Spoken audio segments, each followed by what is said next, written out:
tanghali po. Ako ay maggigisa po ng request ng aking asawa. At tinanggalan ko lamang po yan ng ng mantika, binawasan ko lang kasi ako ay maggigisa ng kanyang ingredients kay gusto ng asawa ko mag daw. Hindi naman na kasi pwedeng sabawan ito kasi ay 3 araw na po sa freezer, so kailangan na lang sarsyado. Okay guys, wala pong tagahawak ng ng camera, so ayan po, ito ay binawasan ko lang yung mantika para kasi ito po yung pinagprituhan ko. So igigisa ko lang, ko na po, pinagsabay-sabay ko na po yung yung mga ingredients po kasi wala pong tagahawak ng camera. So wala pa yung aking sweetheart. So medyo lakas-lakasan natin ng konti yung apoy para tapos ilagay ko na rin po yung kamatis. Okay, ilagay ko na yung kamatis para kasi ang gusto nga lagyan daw po na prinito ko muna and then igisa ko daw para meron daw po sabaw-sabaw konti kasi ayaw ko na rin po kasi ayaw ko na rin po sabawan basta presko rin po yan nung nabili niya. Kaya kahit na maliliit yung iba, ay malalaki naman po yung iba. Presko po kasi ito na nabili niya, so sayang din kung ko ito. Medyo naman po, malalaki naman po yung iba. Ito po ay yung masarap po yung isda ng mga yan. Hindi ko alam, nakalimutan ko na pong pangalan niya. Para ba yun? Mantis, yan? Yung masarap sweet and sour. So mainit, wala pong tagahawak, so ko po muna ng gusto yung yung kamatis. Lutuin ko po muna yung kamatis and then ilalagay ko po yung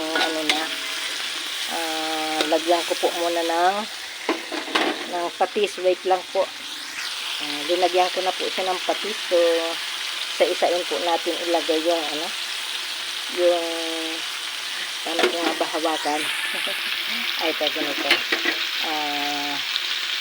Ilagay ko po yung mga isda ganyan po, tapos unahin ko po yung yung malalaki para para mag po siya. Sa ibabaw ko na lang po yung mga maliliit. Ayan, tapos lagyan ko na po ng sabaw para maano siya. Ay sorry, wala pong tagahawak ng ating camera kasi po ayoko kasi yung sabawan yung yung may ice na po. Okay, at lalagyan ko na rin po ito ng sabaw. Isang lamang po, basta maluto lamang po siya yung maluto lang po mamaya yung kanyang gulay. So takpan ko lamang po siya, takpan ko po siya para para pag nagkulo ilagay ko na po yung gulay niya. Okay, kumukulo na po. Mamaya po ilagay ko na yung ito pong pechay. Gusto ko kasi may sabaw-sabaw siya ng konti para para mas masarap. So lagyan ko po muna bago ko ilagay yung pechay, pakuluan ko muna ng husto yan para mag-absorb talaga yung lasa doon sa isda. So lagyan ko po muna ng magic sarap. Lagyan ko pa po na magic sarap. Okay, tapos ilagay ko na po yung yung pechay. So unahin ko saglit yung kanyang stock para kasi gusto niya kasi may gulay. So hindi ko na sana lagyan ng gulay pero gusto naman po niya ng gulay. So pasensya na po, magulo talaga yung hawak ko ng kasi wala po akong tagahawak ng camera ko. Wala pa yung aking tulog siguro yun. Dumating na siya pero dala niya itong dala niya itong pechay. Gusto niya lagyan daw ng igisa ko daw, lagyan ng ng pechay. So, takpan ko pa muna siya para maluto ng yung stock ng yung stock ng pechay.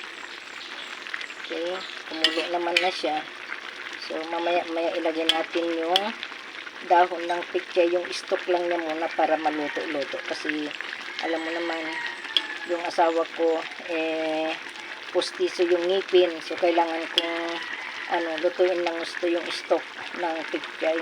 Kasi kaya nagtataka po kayo, kasi bakit madami yan?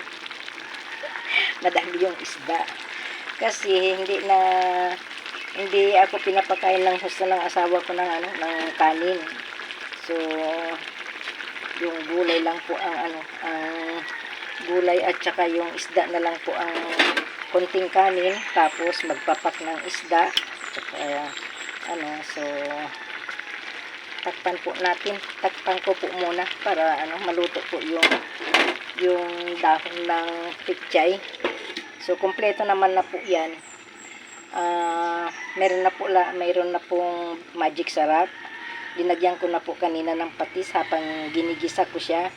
So, lumanta na yung dahon ng pechay. So, maya-maya, pag magising yung aking sweetheart, ay luto na po yan. Ay, kakain na po kami. So, thank you for watching.